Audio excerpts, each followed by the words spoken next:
Today, on a very special Joy of Business, Uncle Ron explains how to fail at shipping and fraud protection. Oh, it's just been a wonderful week. And I woke up Friday morning with a rather large sale to process in our online store, Emily's Funhouse, your favorite toy store. You just don't know it yet. And it was exciting for a reason because it would have, if it could have paid our bills for the month, which is that's exciting. You always want to break even for the month, and that's a good thing. And so I go up 6:45 in the morning, and I'm looking and going, oh, that's new. Oh, it's a sale. So I go to look, and Shopify, who we use for a web host, is going, this is a high risk sale. Okay, what do I do about it? You should try to contact the person that made the purchase. Okay, that's wonderful. Did they leave a phone number? No. No phone number. Okay. So I emailed said person and then did some basic customary work to see if I wanted to process the order. The person who made the purchase, the credit card passed the validated address and the code on the back of your card, security check, the CVV or the CVV2 or whatever. Okay, so it had passed that. When I did a search for the address online, it came up in a business district, but when I did a further search, it came up to a courier who shipped products to a certain Latin American country. Wasn't quite sure what to do, hoped that the email got through and that the person would respond to the said email, and I went and got my day started. Went and talked to someone else about that and learned about fulfillment centers, which, if you're not familiar with them, is that for certain countries around the world, it's just a general hassle to mail stuff to different countries, even Canada and stuff, because you got to deal with customs, you got to deal with addresses, and you got to deal with really, really expensive shipping rates, and that's just not going to make people happy. So what happens is, it happens for Eastern European countries, it happens in Central America. You mail to a valid place who will package or repackage and ship your package and make sure you get delivered. You pay a lot for it. These aren't cheap from what I understand, but they are legitimate. And so satisfied that that's what this was. Oh, the credit card was drawn on one country's bank, but then it didn't quite match. But considering that Latin America has the same kind of bank conglomerates that we have, I didn't think much of it. So I decided to go through and take the chance that this is going to be a legitimate transaction, and I process it. I get ready. The customer paid for shipping, and shipping rates is a whole nother video, man. I got burned with those badly. Anyway, so I go ahead, and with this particular vendor that I'm dealing with, they want you to send a PDF of the printed label, and they will take care of it for you. Okay, that's fine. So I go and buy the label and make a rather large error in that, which is a whole nother story, and send everything to the warehouse, which including starting the tracking number for the package. And in the process of starting that for the package, I get it, and my customer, I hope customer, gets that notification from UPS. Package is processed. He gets the confirmation. Customer gets the confirmation package. I get an email back from the customer wanting a tracking number, which I sent, thinking that it was all fine and all good. And boy, there's going to be some fun lessons with dealing with shipping and all that, because that was my first costly mistake of the week. Okay, that was Friday, and I think it was Thursday or Friday, and I had blundered myself out of about $20 already. Okay, yeah, I think this was Friday. In any way, I get to yesterday, and there's a note from UPS. Somehow the package was misweighed, which is kind of curious since I'm using the weights that I get from my vendor. So I need to have a conversation with my vendor about the weight of packages, because the weight of the package was a good 4 pounds heavier than what I had been told it was. And you know what? That cost $15. Oh, I was not happy. Wife was not happy. In fact, the wife, come here, wifey. Wifey is about to shut the door because I'm taping this on a Sunday night. Get in the picture. Wave hi. This is your business, too. I'm not happy. All right. Okay. Then we get to no. Stay here. You can listen to the story. You can butt in it from time to time. So we get to today, Sunday, the 20th of March. And there's a number of things I need to do with the store. I have to redo the front page. I had to get some things ready to do some things to make some exciting things for customers and all that.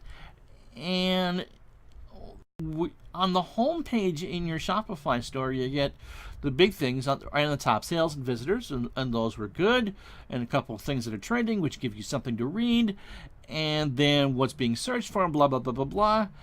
And if you scroll down twice there, you get abandoned carts, which wouldn't necessarily be a big deal. We did a couple abandoned carts when we were testing the store, so fake customers such as Poopy Head and Diva Kitty had carts that were abandoned. Just we wanted to make sure that the process worked and that people could, that when we had customers, they could go through in and out without having any trouble.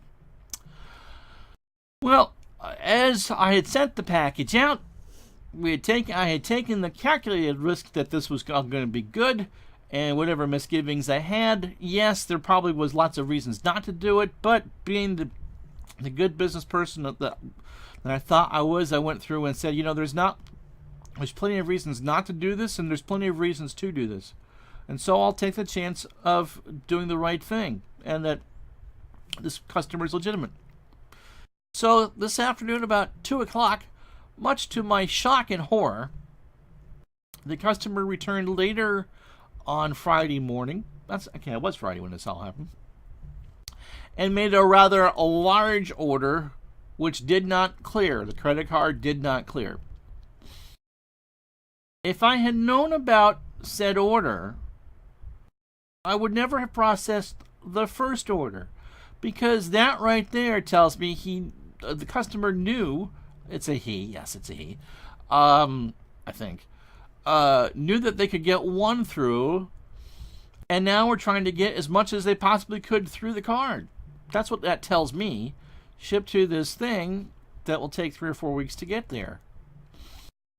So I was flabbergasted. There was no email from my web Shopify saying you should go look at this abandoned cart, despite the fact that they red flagged the initial order from here to Kingdom Come. There was nothing there that said you might want to check this out, especially after I'd fulfilled it. If I'd known that was going to happen, if that was there, I wouldn't have fulfilled it. So now I'm certain that sometime in the next 90 days, I'm going to get a chargeback from whoever's person's credit card was stolen for the tune of the initial purchase, which we're going to lose. I took it. I took the gamble that I was going to do the right thing, and obviously I guessed wrong. So I'll be on the hook for the purchase to refund the full purchase. Well, the purchase price will be refunded, but my credit card processor is going to want that money back, plus $15. And you know what? I'm going to have to give it to him, because I'm the one that made the mistake. There's plenty for me to be upset with other people about, such as not telling me there was an $800 freaking abandoned cart. $800 from the same customer 8 hours later. If that's not a giant whoop red flag, I don't know what the world is. So instead of trying to get my store ready for the next promotion or whatever, I spent the day learning about fraud protection and how to deal with fraud protection, because it's an online store. I can't look at you, see that you're using your wife's card, and say, can I see some ID with that? Can I at least see you have the same last name? Because the two processes we had there, the card passed. It had a valid shipping. It had a valid billing address. And it passed the code on the back thing, the CVV code. So why shouldn't have I taken that? So my options are these. There's a couple apps that Spotify uses, and I'm sure the other shopping carts do if you're still with us here, that I can double check with to see if it meets the algorithm to actually be an acceptable sale. We don't sell international sales just because of a lot of different reasons. Fraud being about, I think, probably fourth, fifth, sixth on that list. And I mean, it's just a hassle to do with customs paperwork to get things over. And when you're trying to sell someone a $20 item and tell them it's going to cost $65 to ship the $20 item, it really just isn't worth it. I mean, if you want to pay it, we can make it happen, but it's just it's just going to lead to a lot. I'm just going to lose the sale anyway. So you can either, with these apps, you can pay per use, which goes from anywhere between 4 and 4.9% of your total transaction, which is not a lot if you think about it. Or I can turn it on for every transaction, from my mother to whatever my favorite Nigerian scammer of the day is, and pay, I think, anywhere from a 0.7 to a 1% per transaction, just for that peace of mind. And that's something that we're going to have to think about over the next couple of weeks as the free trial runs for that, because a chargeback doesn't happen overnight. I could have declined the order and been fine, and then kick myself for not taking the sale. Or now I have to wait for up to 180 days and make sure that money is there to repay it.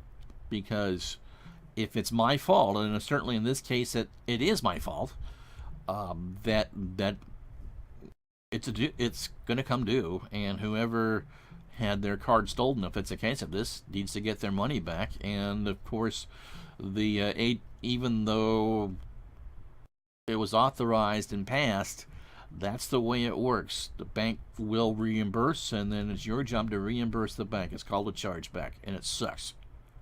But it's what happens when you play the game. So that's the joy of business this weekend, and let me tell you, oh my word, if I wanted these expensive lessons to continue, I'd have just stayed in college and not learned anything anyway.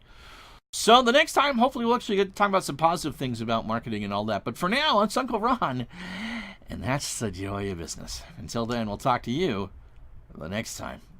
Come say goodbye, Sarah. Get in the shot. Say bye. Bye-bye.